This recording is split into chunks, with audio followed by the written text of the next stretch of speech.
Hello everyone, this is Prachi. Welcome to our channel selection mate. I hope आप सब बहुत अच्छे होंगे और आपके एग्ज़ाम की प्रिपरेशन भी बहुत अच्छे से चल रही होगी।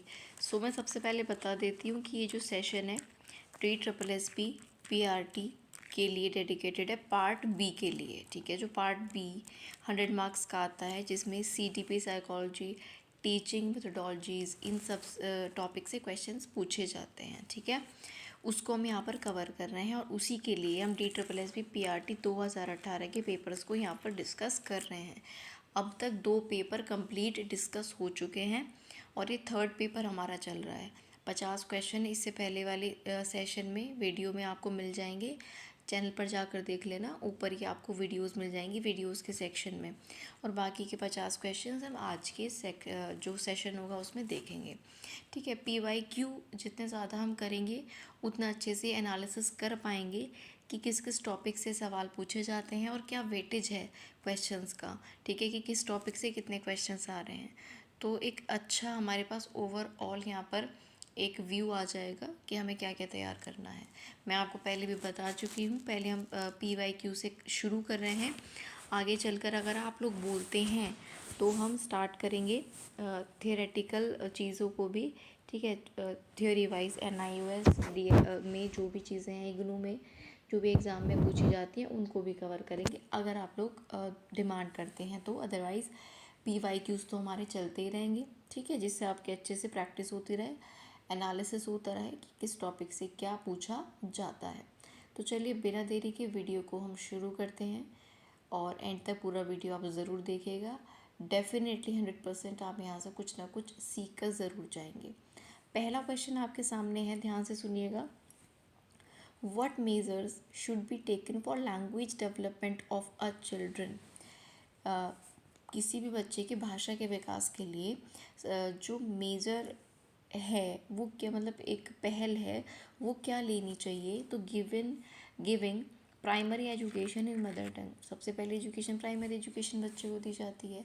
तो अगर वो बच्चे को मदर टंग में दिया जाए, मातृभाषा में दिया जाए, तो उससे आगे चलकर धीरे धीरे बच्चे का जो लैंग्वेज डेवलपमेंट है वो बहुत अच्छे से होता है।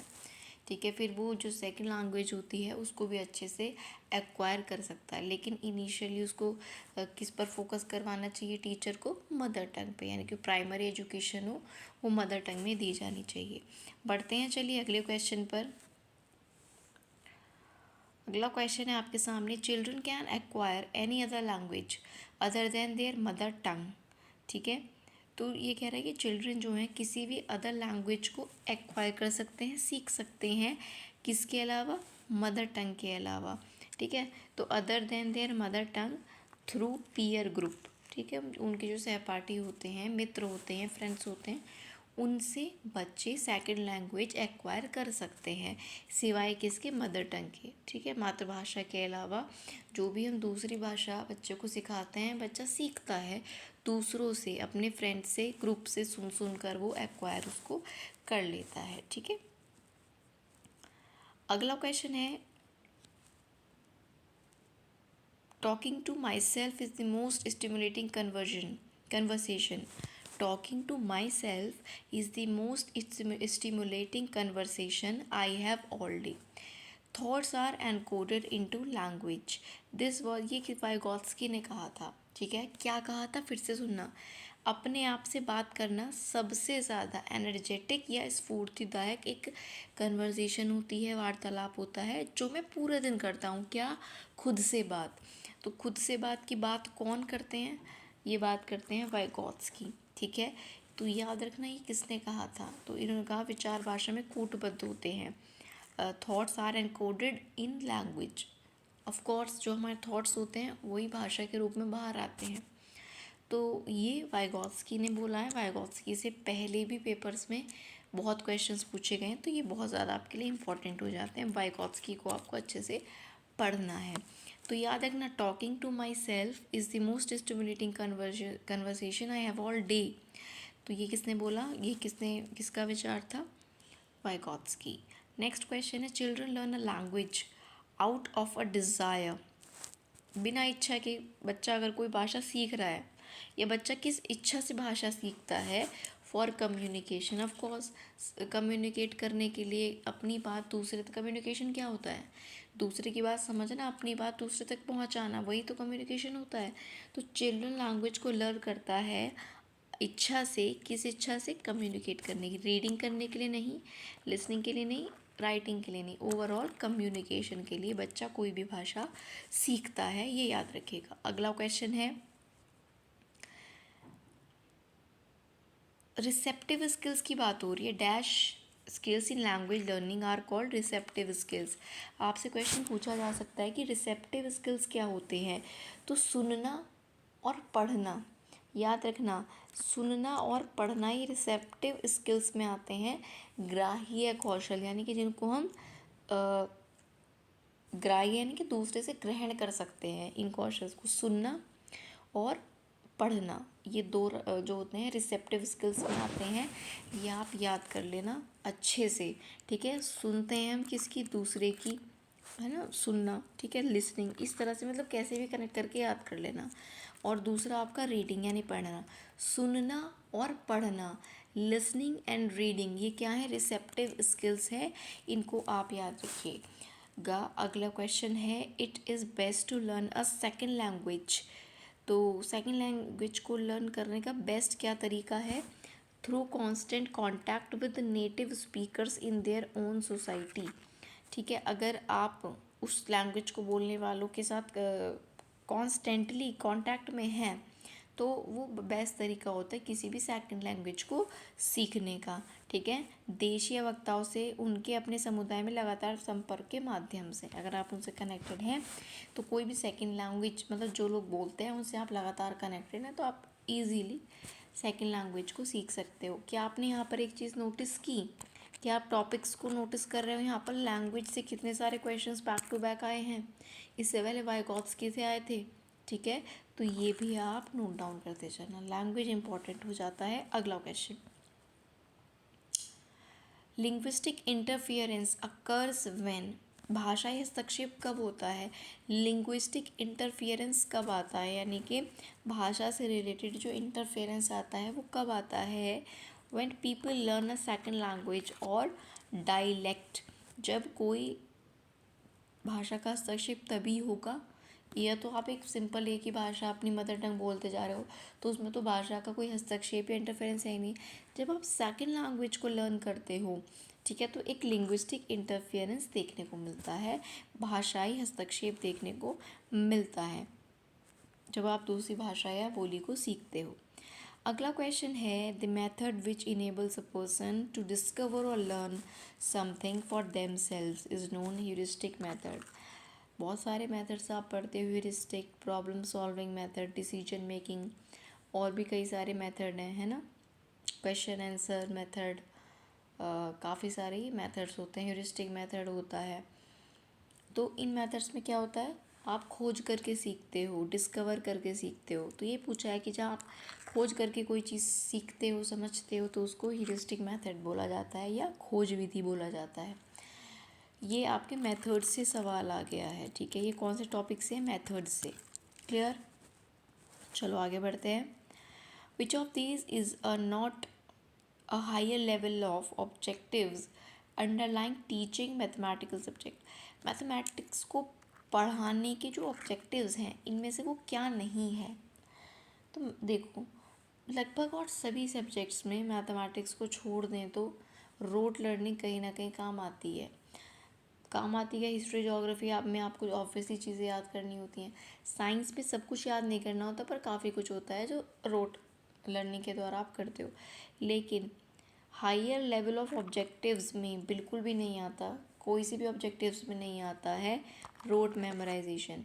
ये मैंने आपसे बात कर ली है कि हिस्ट्री ज्योग्राफी में हम रोट लर्निंग करते हैं, लेकिन क्वेश्चन में या कहीं भी इस चीज़ को आप गलत मानते हैं, रोट मेमोराइजेशन को, ठीक है। वहाँ पर आपको कहीं भी इसको पॉजिटिव में टिक नहीं करना है, but this is the fact कि, लेकिन यहाँ पर मैथमेटिक्स में स्पेसिफिकली बात करें तो रोट मेमोराइजेशन का कोई रोल नहीं होता है। अगले क्वेश्चन की बात करते हैं। रोट का मतलब आपको पता ही होगा, रटना, ठीक है, रट कर चीज़ों को याद करना।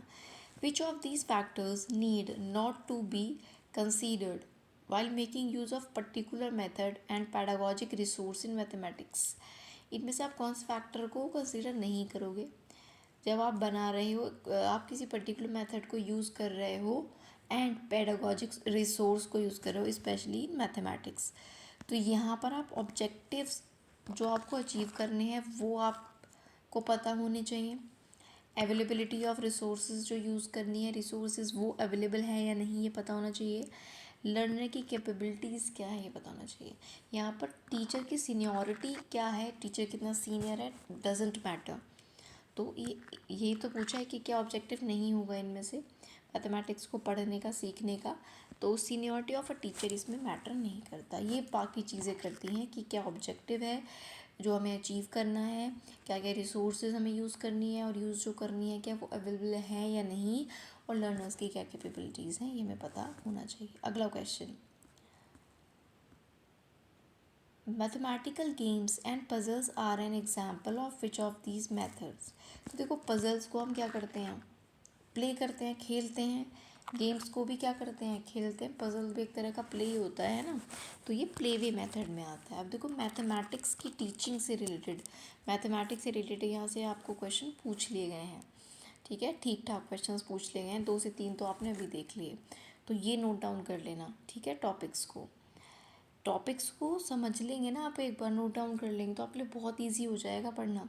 मान लो फॉर एग्जांपल आपको कोई टॉपिक पढ़ना है इग्नू से या कोई NIOS से टॉपिक पढ़ना है, तब आप वेबसाइट ओपन करते हो, NIOS में आप ओपन करते हो DLED के सिलेबस को और इग्नू में BEd के, तो बहुत सारे मतलब आपके पास ढेरों ऑप्शंस होते हैं क्योंकि पूरा सिलेबस है उसमें। और वहाँ पर आपको एक पर्टिकुलर टॉपिक, आप वहाँ जाके मान लें आपने खोल लिया कि क्या बहुत सारी चीज़ें आ जाती हैं डाउनलोड करने के लिए, आप कंफ्यूज हो जाओगे कि फिर आप सोचोगे ये भी कर रही। अगर आपके पास टॉपिक नोटेड होंगे ना तो सीधा डालकर आप गूगल पर सर्च कर सकते हो ये टॉपिक बाय इग्नू, तो डायरेक्टली वही PDF आपके सामने ओपन हो जाएगी। तो आपको कहने का मतलब है कन्फ्यूज़ नहीं होना पड़ेगा। इसीलिए बार बार मैं कहती हूँ कि टॉपिक्स को नोट करो, आपके लिए बहुत ईजी हो जाएगी स्टडी। क्योंकि इग्नू और DLED मतलब DLED में या BEd में जो सारी चीज़ें पढ़ी हैं वो सब चीज़ें आपके लिए नहीं है। मैक्सिमम चीज़ें हैं आपको वहाँ से कवर करनी है, लेकिन सब नहीं है। इस वजह से आपको टॉपिक्स लिखने चाहिए और उन्हीं को सर्च करके पढ़ना चाहिए। प्ले वे मेथड में आ जाता है गेम्स एंड पजल्स। अगले क्वेश्चन पर आते हैं, what is the method of teaching mathematics from a specific example to generalization. तो अगर आप स्पेसिफिक से जनरल की तरफ जाओगे, स्पेसिफिक से जनरल की तरफ जा रहे हो, किसी पर्टिकुलर चीज़ से नॉर्मल की तरफ जा रहे हो, वो इंडक्टिव मेथड आपका होता है। उसको क्या बोला जाता है, आगमनात्मक तरीका, ठीक है। विशिष्ट उदाहरण से गणित सिखाने के उस पे जा रहे हो आप, जनरलाइजेशन पे जा रहे हो, सामान्यीकरण पर, विशिष्ट से सामान्य की ओर। तो बस एक ये लाइन याद रखना, स्पेसिफिक टू नॉर्मल या स्पेसिफिक टू जनरल, और हिंदी में विशिष्ट से सामान्य की ओर। ये आपका किस में आ जाता है, आगमनात्मक में, यानी कि इंडक्टिव मेथड में। ये पूछा जाता है, इम्पॉर्टेंट है। स्पेसिफिक से जनरल की तरफ इंडक्टिव मेथड हो जाएगा, आगमनात्मक तरीका। अगला question, the concept of dash highlights the dynamic nature of the relationships existing in the environment. तो the concept of human nature interdependence, हम लोगों का जो नेचर है इंटरडिपेंडेंस का, एक दूसरे पर डिपेंडेंट होने का। तो the concept of human nature interdependence highlight करता है, इसका जो कंसेप्ट है ह्यूमन नेचर इंडिपेंडेंस का, ये हाईलाइट करता है डायनेमिक नेचर ऑफ रिलेशनशिप्स को जो कि एग्जिस्ट करती हैं, ठीक। हिंदी में भी एक बार इसको देख लेते हैं, मानव प्रकृति की परस्पर निर्भरता, एक दूसरे पर डिपेंडेंट होना, ये जो अवधारणा है ये पर्यावरण में उपस्थित जो भी संबंध हैं उनकी गतिशील प्रकृति की विशेषता बताती है, डायनेमिक रिलेशन को बताती है। अगला क्वेश्चन है, the students studying in elementary school need to be taught environmental education with the objective except, पूरा क्वेश्चन पढ़ना है, इसके अलावा क्या ऑब्जेक्टिव है, ठीक है। इसके अलावा पूछा है, एलिमेंट्री लेवल पर आप एनवायरमेंटल एजुकेशन बच्चों को दे रहे हो, तो उसके ऑब्जेक्टिव जो हो सकते हैं, तो इनमें से कौन सा नहीं ऑब्जेक्टिव होगा? तो फोर्थ नहीं होगा। फोर्थ क्या कह रहा है? To make students understand the true aspect of environment in general, नहीं, ये इसका ऑब्जेक्टिव नहीं होगा। तो और क्या क्या होंगे? To solve environmental problems through reading and experimentation, बिल्कुल आपका उसका एक ऑब्जेक्टिव ईवीएस पढ़ाने का ये भी होगा कि आप जो भी एक्सपेरिमेंट करके या पढ़ाई करके, पढ़ के, रीडिंग करके जो एनवायरमेंटल प्रॉब्लम्स हैं उनको आप समझ पाएँ।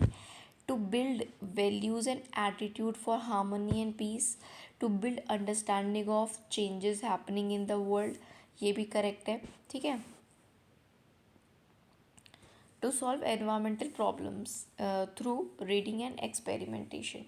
देखो यहाँ पर इस क्वेश्चन में एक बार देखिएगा, ऑप्शन नंबर फोर्थ जो है वो करेक्ट दिया है TSSB ने, लेकिन अगर हम देखें, ठीक है, हमारा क्या ऑब्जेक्टिव नहीं होना चाहिए एलिमेंट्री लेवल पर?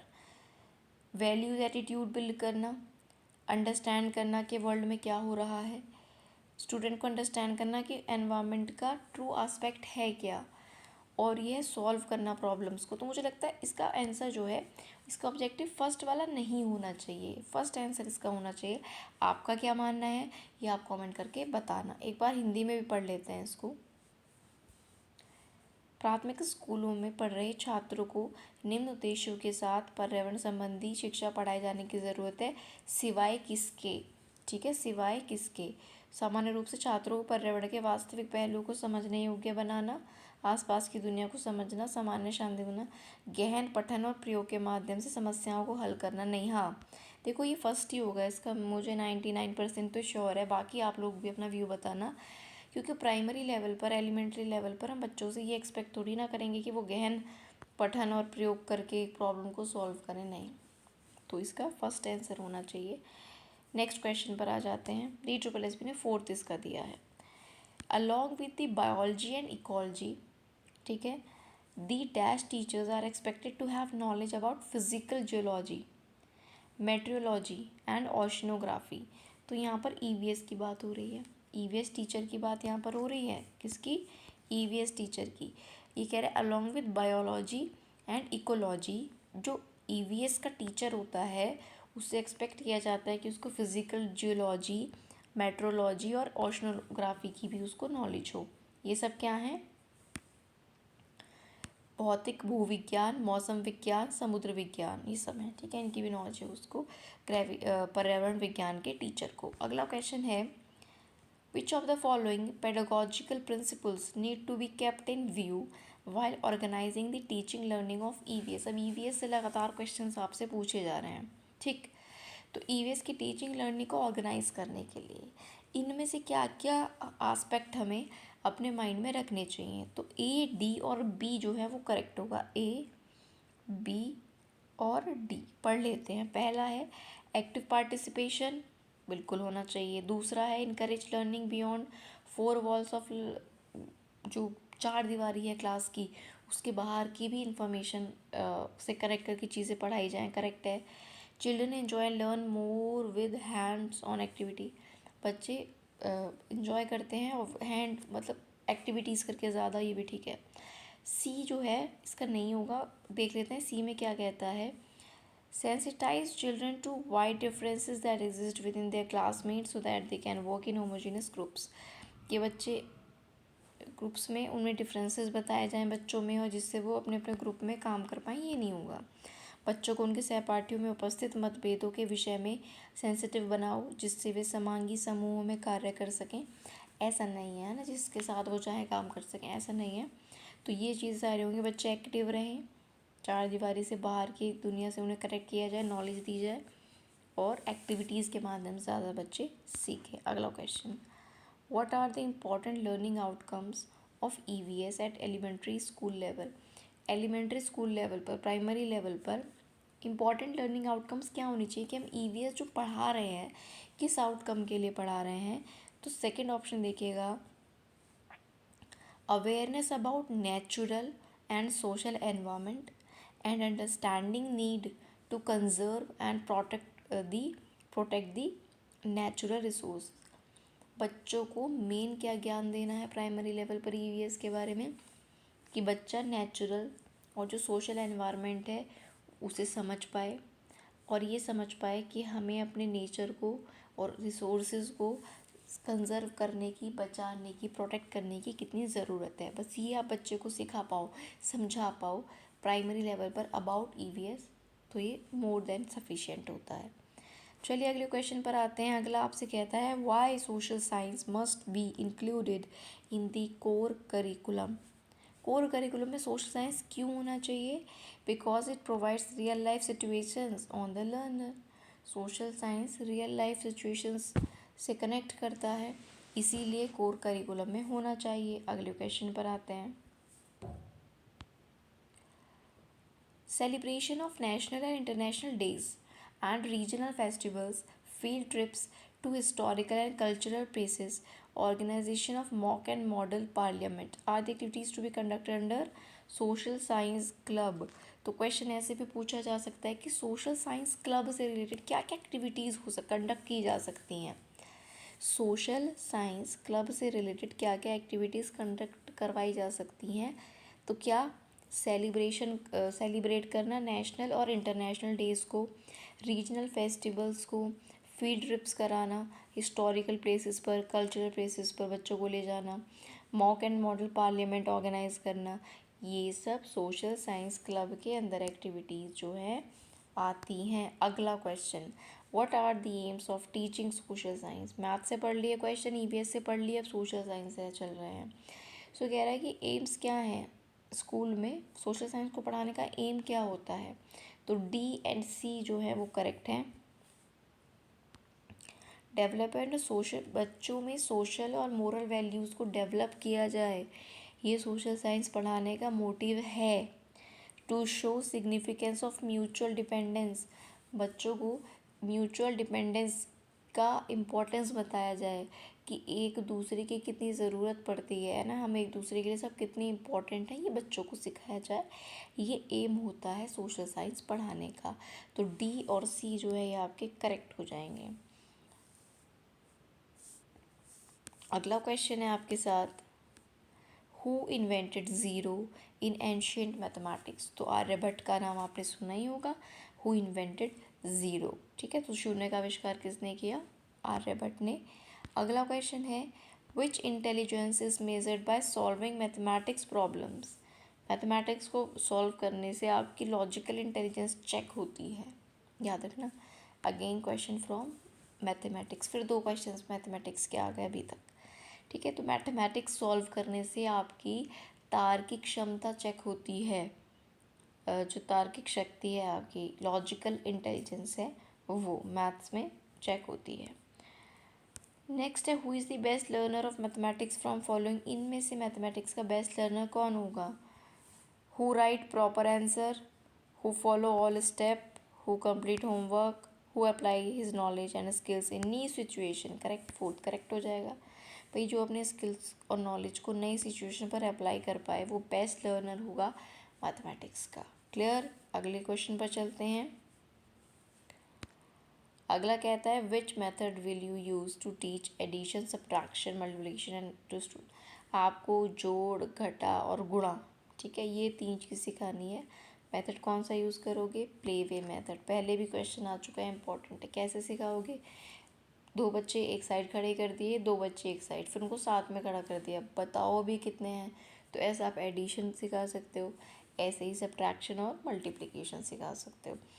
तो इनमें से प्रॉब्लम सॉल्विंग नहीं, एनालिसिस, सिंथेसिस नहीं, इंडक्टिव डिडक्टिव की ज़रूरत नहीं है। प्ले वे मेथड से आप बच्चों को ये चीज़ें सिखा सकते हैं। अगला question, how can we teach neatness values.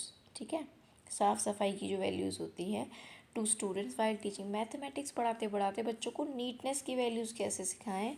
तो by drawing diagrams with help of apparatus, क्योंकि अपरेटस से एग्जैक्टली आप बना पाओगे डायग्राम, तो उनमें ये नीटनेस की वैल्यू है वो डेवलप होगी। Problem with proper step, preparing models, preparing self learning material. No, जब आप डायग्राम को ड्रॉ करोगे अपरेटस की हेल्प से, ठीक है, तो बच्चों में नीटनेस की जो वैल्यूज़ हैं वो डेवलप होंगी। उपकरण की मदद से डायग्राम बनाना। Next question, what will help to bring more Olympic medals in India? Bharat में ओलंपिक मेडल्स और ज़्यादा लाने के लिए क्या हेल्प करेगा? Development of sports attitude and career opportunities. बच्चों में स्पोर्ट्स एटीट्यूड ज़्यादा डेवलप किया जाए, उनको एनकरेज किया जाए और उसी में करियर अपॉर्चुनिटीज़ भी दी जाए, तो और भी ओलंपिक मेडल्स इंडिया में आ सकते हैं। अच्छा क्वेश्चन था, बेसिक अंडरस्टैंडिंग पर बेस था। एरिक्सन से सवाल पेपर में आपके आ रहे हैं, इनको ज़रूर पढ़ लीजिएगा।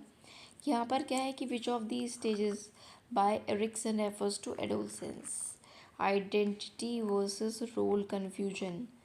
ये एडोलसेंस में होता है, युवावस्था में, और एरिक्सन के अकॉर्डिंग, ठीक है, एरिक्सन के अकॉर्डिंग जो आइडेंटिटी वर्सेस रोल कन्फ्यूजन होता है, पहचान बनाम भूमिका भ्रम, ये एडोलसेंस यानी कि किशोरावस्था की अवस्था में होता है बच्चों में, ये एरिक्सन कहते हैं। आइडेंटिटी वर्सेस रोल कन्फ्यूजन किस में होता है? एडोलसेंस में, ठीक है। और ये किसने बोली है बात? एरिक्सन ने। अगले क्वेश्चन पर आ जाइए, विच of the following could directly influence development of self esteem in adolescent? Self esteem का मतलब है खुद का सम्मान करना, ठीक है। तो इनमें से क्या बच्चे को डायरेक्टली इन्फ्लुएंस करेगा खुद का सम्मान करने के लिए, उसमें ये भावना जगे उसको डेवलप करने के लिए? होम एनवायरनमेंट, जो घर का वातावरण है, that can directly influence the development of self esteem. Adolescence में जो किशोर होते हैं उनका घर का माहौल बहुत इंपॉर्टेंट होता है, वो उनमें सेल्फ स्टीम डेवलप करने के लिए डायरेक्टली इफ़ेक्ट करता है उनको, ठीक है, डायरेक्टली उनको अफेक्ट करता है। तो ये हो गया आपका होम एनवायरनमेंट। अगला क्वेश्चन है, attention in adolescence become more selective. इसका क्या मतलब है? देखो, एडोलसेंट से किशोर अवस्था से क्वेश्चन लगातार पूछे जाना है, याद रखिएगा। So they improve their ability to concentrate on task related stimuli. वो अपनी एबिलिटी को क्या करते हैं? इम्प्रूव करते हैं टास्क पर कॉन्सेंट्रेट करने के लिए, ठीक है। तो इसी का मतलब है कि attention in adolescents become more selective. जो अटेंशन होती है एडोलसेंट्स में वो और इफ़ेक्टिव हो जाती है। इसका मतलब वो अपनी कहीं पर किसी भी टास्क में कॉन्सेंट्रेट करने के लिए अपनी एबिलिटी को क्या करते हैं? इम्प्रूव करते हैं, ठीक। नेक्स्ट आपके सामने है, adolescence is a period of rapid development when young people acquire new capacities and are faced with new challenges, hence support in developing which of the following is essential at this stage. Life skills इस stage पर बहुत ज़रूरी हैं adolescence में। Adolescence में life skill हैं, जो जीवन कौशल हैं, वो बहुत इंपॉर्टेंट रोल प्ले करते हैं, क्योंकि बच्चों में इस अवस्था में, किशोर अवस्था में रैपिड डेवलपमेंट होता है, ठीक है, तेज़ी से वृद्धि होती है, तेज़ी से विकास होता है, बच्चे नई नई कैपेसिटीज़ को सीखते हैं, नए नए चैलेंजेस को फेस करते हैं, तो उनमें लाइफ स्किल्स का होना बहुत ज़रूरी होता है इस स्टेज पर। अगला क्वेश्चन आपके सामने आ जाता है, anorexia nervosa is common in many adolescents because they are conscious of their appearance. हम कैसे दिख रहे हैं, and other impressions about them, और अगला उनके बारे में क्या सोचेगा, हम कैसे दिख रहे हैं, वो ये सोचते हैं, वो उसके बारे में कॉन्शियस रहते हैं। कौन? एडोलसेंट। तो anorexia nervosa is a common, ये जो चीज़ है एनोरेक्सिया नर्सोवा, ये कॉमन हो गई है एडोलसेंट्स में। इसका क्यों कॉमन हो गई है? क्योंकि वो कैसे दिख रहे हैं उन्हें ये मैटर करता है, लोग उनके बारे में क्या इम्प्रेशन, उनका लोगों पर क्या इम्प्रेशन पड़ रहा है, वो इसके बारे में भी सोचते हैं, और यही क्या है? एनोरेक्सिया नर्सोवा कहलाता है। अगले पर आ जाइए क्वेश्चन पर, which of the following can have a significant impact on cognitive competence of an adolescent. इनमें से क्या किशोरों की संज्ञानात्मक क्षमता पर प्रभाव डाल सकता है? Reasoning in classrooms,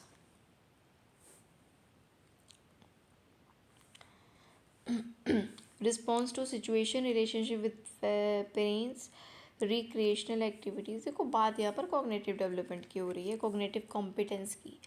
cognitive development यानी कि आप कहाँ पर आ जाओ? सीधा सीधा बुद्धि की बातों पर आ जाइए, समझ की बातों पर आ जाइए। तो इन ऑप्शंस में से आपको कौन सा सही लग रहा है? रीजनिंग। ठीक है, तो किशोरों की संज्ञानात्मक क्षमता पर इम्पोर्टेंट प्रभाव पड़ता है किसका? रीजनिंग इन क्लासरूम का, कक्षा में तर्कशीलता का। ठीक है, किस प्रभाव पड़ेगा? आपके प्रभाव पड़ेगा कॉग्निटिव कॉम्पिटेंस पर, बच्चे की, कि उसके क्लास में तर्क शक्ति कैसी है। ठीक है, क्योंकि कॉग्निटिव आपका जो ये आता है संज्ञानात्मकता, ये आपका सोचने समझने, अपने दिमाग की शक्ति, जो भी पावर है, माइंड पावर है, उससे रिलेटेड होता है, सोचने समझने से। ठीक है, तो यहाँ पर रीजनिंग वाला जो है करेक्ट आंसर हो जाएगा। अगले क्वेश्चन पर आ जाइए। Who has control over school safety and security policies in the world? तो यूनेस्को करता है। ठीक है, यूनेस्को कंट्रोल करता है स्कूल सेफ्टी सिक्योरिटी पॉलिसीज़ को पूरे वर्ल्ड में। कौन करता है? यूनेस्को। याद रखना। दो क्वेश्चन का आंसर मुझे कमेंट बॉक्स में ज़रूर देना। पहला मैंने आपको क्या बता दिया कि यूनेस्को जो है वो स्कूल की सेफ्टी और सिक्योरिटी पॉलिसीज़ को कंट्रोल करता है all over the world. UNESCO का हेडक्वार्टर बता दा कमेंट बॉक्स में, ये भी इम्पॉर्टेंट है, एग्ज़ाम में आ सकता है।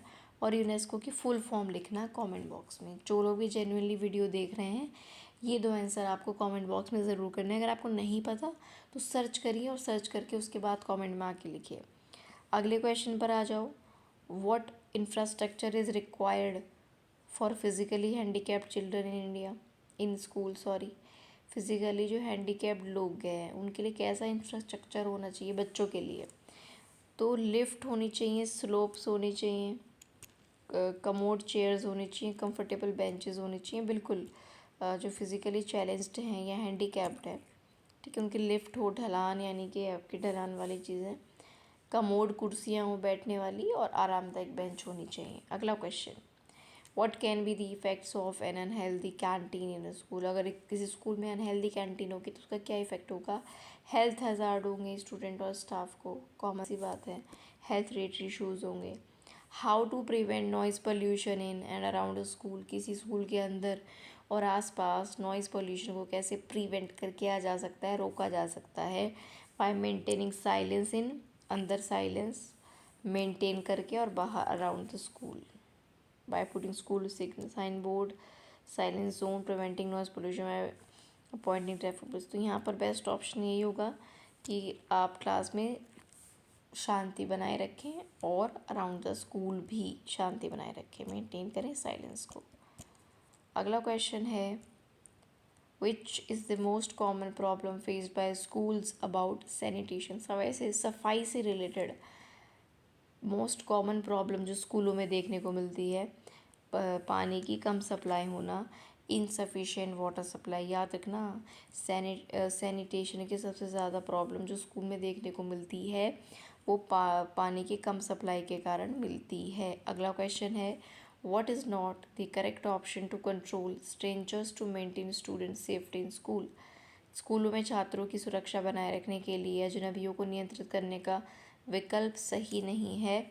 Allow students to meet people only whom they know and identify. इनमें से विकल्प सही नहीं है कि आप स्टूडेंट्स को लोगों से मिलने को, उन्हीं लोगों से मिलने को अलाउ करो जिन्हें वे जानते हैं या पहचानते हैं। तो देखिए, सीसीटीवी कैमरा सही ऑप्शन है। Prohibiting entry in school premises, school के प्रेमिस में आप एंट्री प्रोहिबिट करें। Using visiting pass of course आपको विजिटिंग पास यूज़ करनी चाहिए स्ट्रेंजर्स के लिए। सीसीटीवी कैमरा यूज़ होना चाहिए और उनकी स्कूल के प्रेमिस में एंट्री प्रोहिबिट होनी चाहिए, बैन होनी चाहिए। ठीक है, तो ये तीनों करेक्ट हैं, fourth is wrong.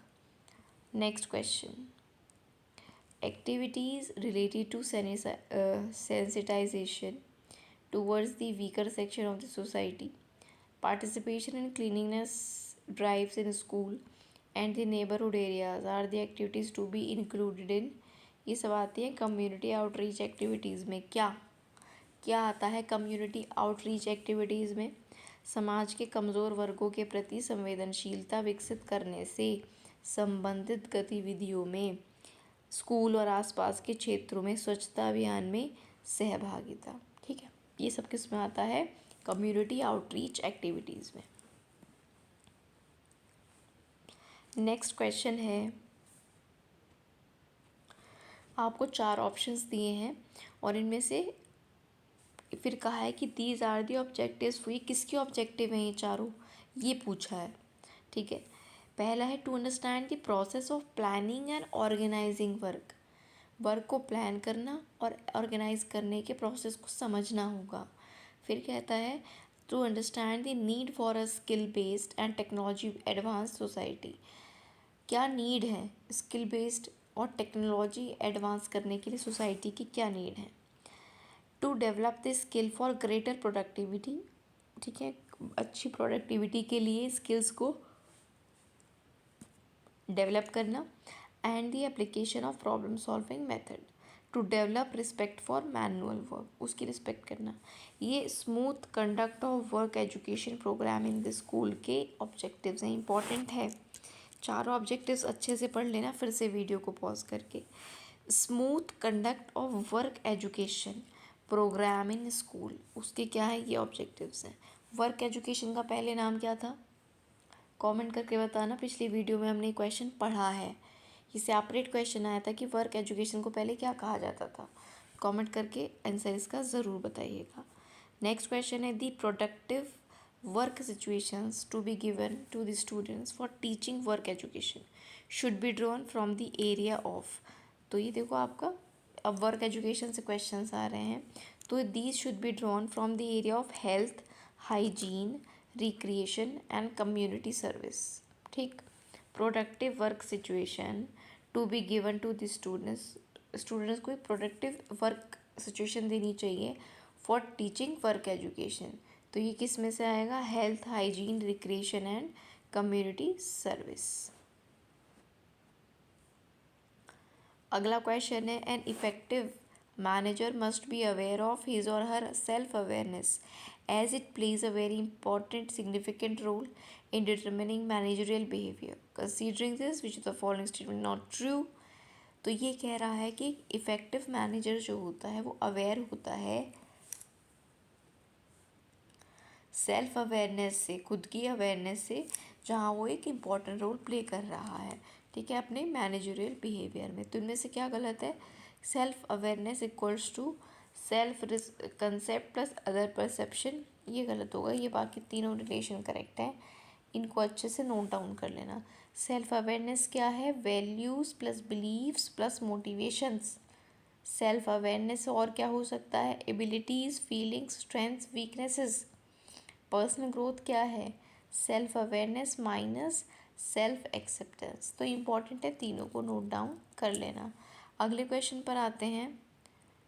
If teachers are the perform if teachers are to perform their functions effectively and efficiently, it becomes imperative for them to require the training in new skills and modern methodology। कह रहा है कि यदि शिक्षक अपने कार्यों को प्रभावी ढंग से और कुशलता से परफॉर्म करना चाहते हैं तो उनके लिए डैश में प्रशिक्षण ज़रूरी है। तो उनको नए स्किल्स और मॉडर्न टेक्नोलॉजी को सिखाया जाना ज़रूरी है।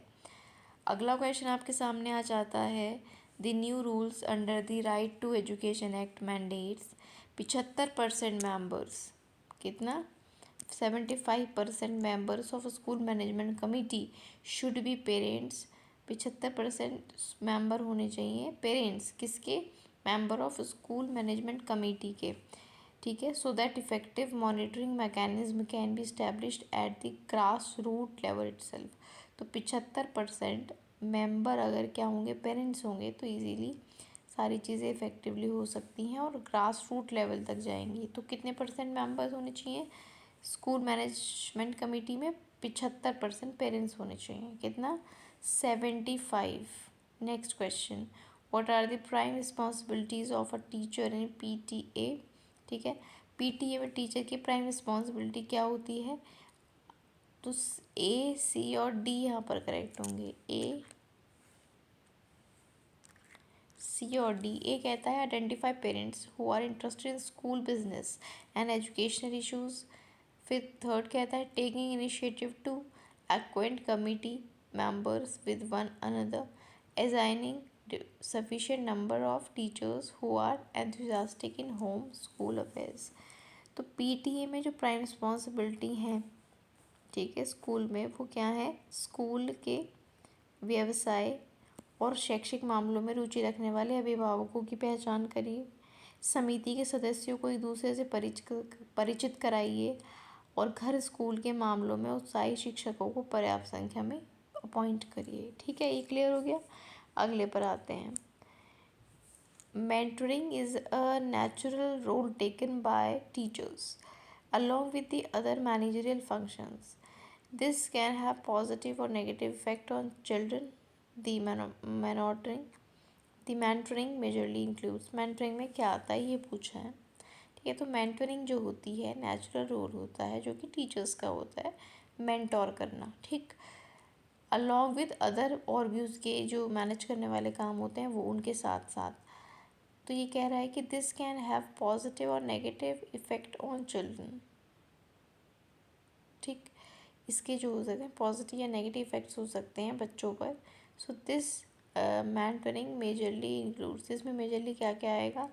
Encouraging students to enjoy learning, listening to students, encourage करिए लर्निंग के लिए जिससे वो एंजॉय करें। दूसरा, बच्चों की सुनिए, listening to students, build their confidence and help them to be successful. इसका करेक्ट आंसर हो जाएगा। ठीक है, पहला ऑप्शन। अन्य प्रबंधकीय कार्यों के साथ साथ परामर्श देना शिक्षकों द्वारा ली गई एक नैसर्गिक भूमिका होती है। परामर्श देना, राय देना, बच्चों पे इसका सकारात्मक या नकारात्मक प्रभाव भी हो सकता है। तो पूछ रहा है कि परामर्श में मुख्य रूप से क्या आता है? छात्रों को सीखने का आनंद लेने, छात्रों को सुनने, अपने आत्मविश्वास का निर्माण करने और सफल होने में उनकी मदद करने के लिए उन्हें मोटिवेट करना। अगला क्वेश्चन है, which of the following attributes is essential for a teacher to perform managerial role. इनमें से क्या इंपॉर्टेंट है किसी भी टीचर के लिए मैनेजरियल रोल को अच्छे से परफॉर्म करना? ठीक है, तो 1 और 3 करेक्ट होंगे। एक में कहता है professional knowledge about teaching methodology, evaluation techniques, managerial principles and theories, knowledge होनी चाहिए। फिर आपका तीसरा कहता है कि डेडिकेशन, मेंटल एजिलिटी और अ सेंस ऑफ मिशन जो है वो होना चाहिए। ठीक है, एक बार इसको हिंदी में भी देख लेते हैं। कह रहा है कि प्रबंधकीय भूमिका निभाने के लिए एक शिक्षक में कौन सा गुण होना ज़रूरी है? तो शिक्षण पद्धति, मूल्यांकन के तरीके, प्रबंधकीय सिद्धांत, विचार पद्धति, इन सबका ज्ञान होना चाहिए। थर्ड, समर्पण, मानसिक चपलता और ध्येय की भावना, ये इसमें होना चाहिए। ठीक है, इसका हो जाएगा समर्पण, मानसिक चपलता, ध्येय की भावना।